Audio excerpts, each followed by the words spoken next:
Sarah's grandmother's funeral was a somber affair, the air thick with the scent of wilting flowers and the quiet murmur of condolences. After the service, the family gathered in the old woman's study for the reading of the will. Among the few possessions left to Sarah was a small velvet box, its contents unexplained. Inside lay an ornate silver ring, its centerpiece a deep red gemstone surrounded by intricate carvings. But what caught Sarah's eye was the dark, rust-colored stain marring the band, a stain that looked unsettlingly like dried blood. Her fingers trembled as she picked it up. The ring felt unnaturally cold, sending a shiver up her spine. Her aunt, standing nearby, frowned. "That belonged to your great-grandmother. Grandma never took it off, not even in her final days," she said, her voice laced with something Sarah couldn't quite place. Fear, perhaps. That night, Sarah sat on her bed, turning the ring over in her hands. The stain refused to budge, no matter how hard she scrubbed.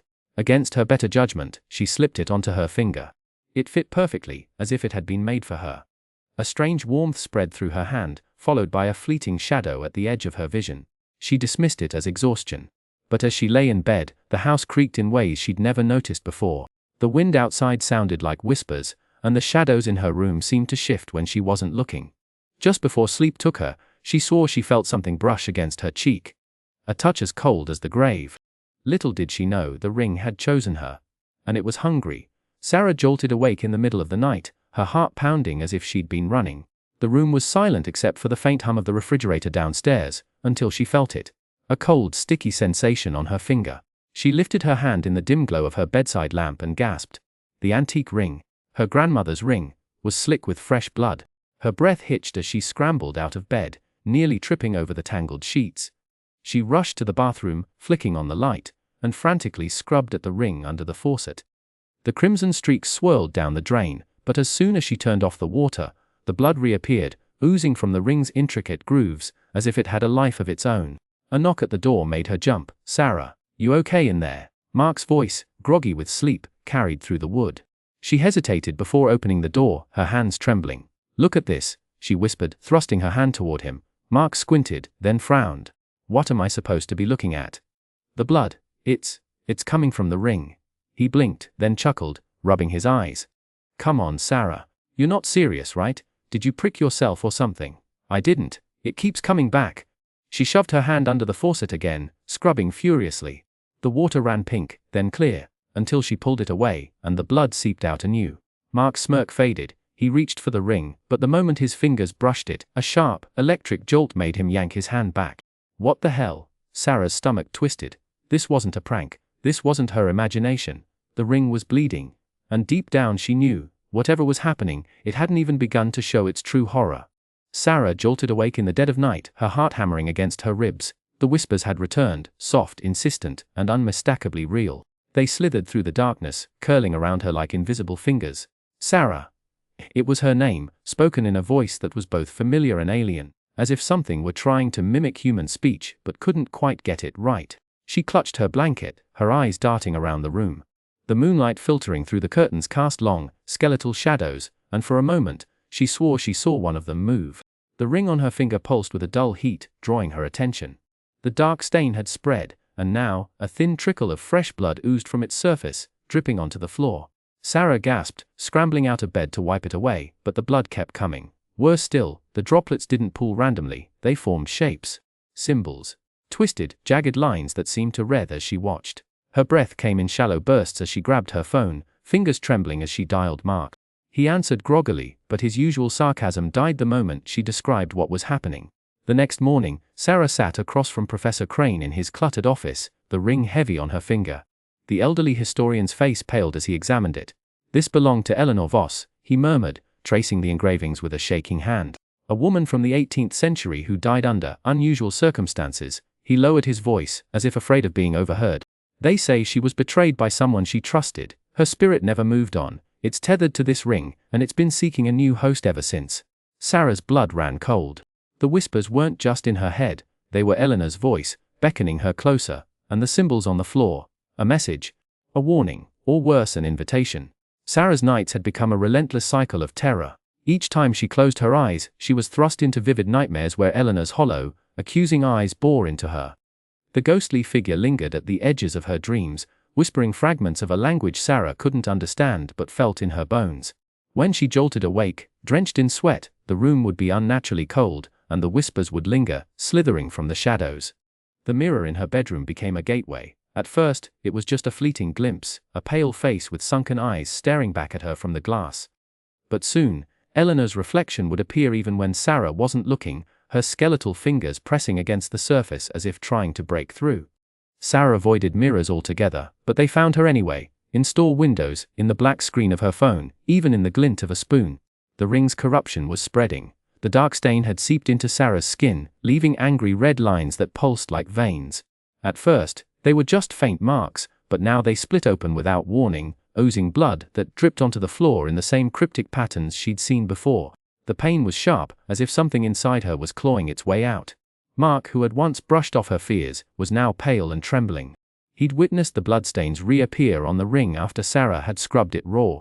He'd seen the way her cuts opened on their own. "You need to get rid of it," he insisted, his voice shaky. But when Sarah tried to remove the ring, it wouldn't budge.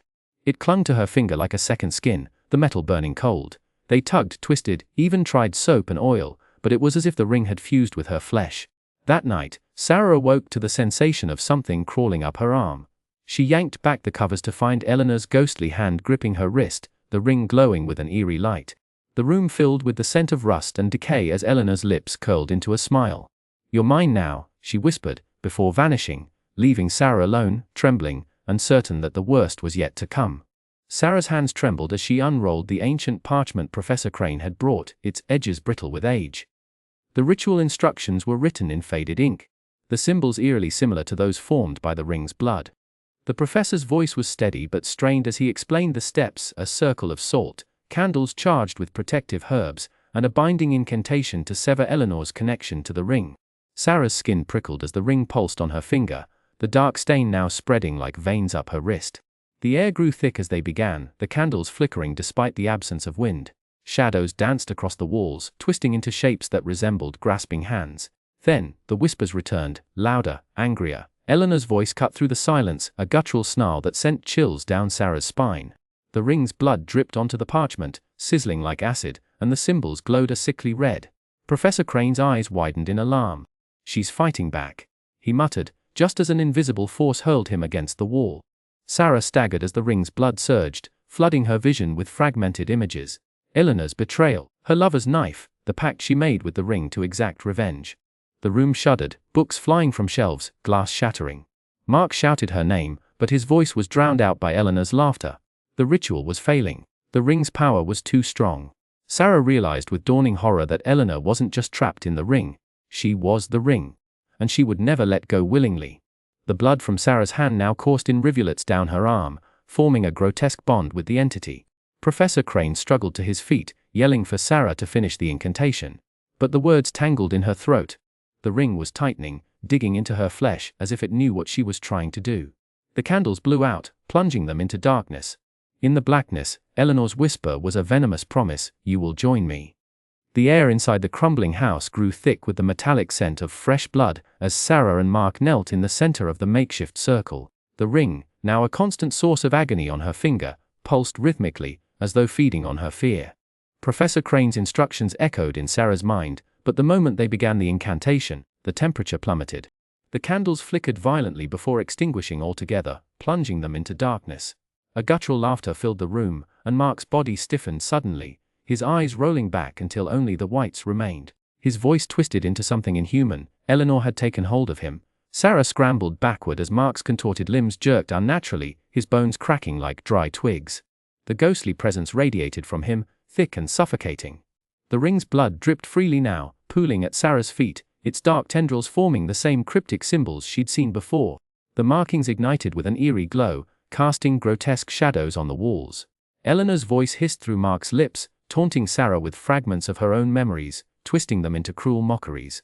The house groaned as if alive, floorboards splitting beneath them. Sarah barely dodged as Mark, now fully under Eleanor's control, lunged for her, his hands clawed and jagged like talons. Desperation took over. Sarah pressed her bleeding palm against the symbols, smearing her own blood into the design. The floor trembled violently, beams snapping overhead as the ritual's power surged. Eleanor screamed, a sound so piercing it shattered the remaining windows. Mark collapsed, his body limp, but the spirit writhed in the air, trapped yet fighting furiously. Sarah could feel Eleanor's rage reverberating through her bones, the weight of the curse pushing her to the brink of collapse. Teeth gritted, she gasped the final words of the incantation, and for a single, breathless moment, everything went still. Then, with a final, deafening crack, Eleanor's spectral form was ripped away, swallowed by the dark void of the ring's blood. The silence that followed was deafening. Mark groaned, stirring weakly. But as the dust settled, Sarah's hand burned, her skin now marked with deep, seeping gashes, a permanent testament to the horror she had barely survived. Sarah collapsed to the floor, gasping as the violent tremors in the house ceased. The air, thick with the metallic tang of blood, slowly cleared. Mark groaned beside her, his eyes fluttering open, free of Eleanor's possession. The ritual had worked, but as Sarah glanced at her hand, her breath hitched. The ring was gone, but in its place, a jagged crimson stain marred her skin, pulsing faintly as if alive. A fresh droplet of blood welled up and trickled down her wrist, though there was no wound. Days passed, and the bleeding didn't stop. Doctors were baffled, tests revealed nothing. The stain deepened, spreading like ink under her skin, throbbing in time with her nightmares. Sarah would wake to find her sheets smeared with blood, the whispers of Eleanor's voice lingering just beyond hearing. Mark stayed by her side, but even his presence couldn't dispel the dread settling in her bones. Then, one evening, she caught a glimpse of something in the mirror. A flicker of movement behind her, a shadow with hollow eyes. The ring hadn't just vanished, it was waiting, watching. Sarah knew, with chilling certainty, that this wasn't over. The curse had marked her, but it wasn't satisfied. Somewhere, in another unsuspecting hand, the ring would reappear, its hunger for vengeance unending. She clenched her bleeding fist, the pain a grim reminder. Freedom had come at a price, one she'd pay for the rest of her life. And when the next victim found the ring, she wondered if they'd ignore the stain, just as she had.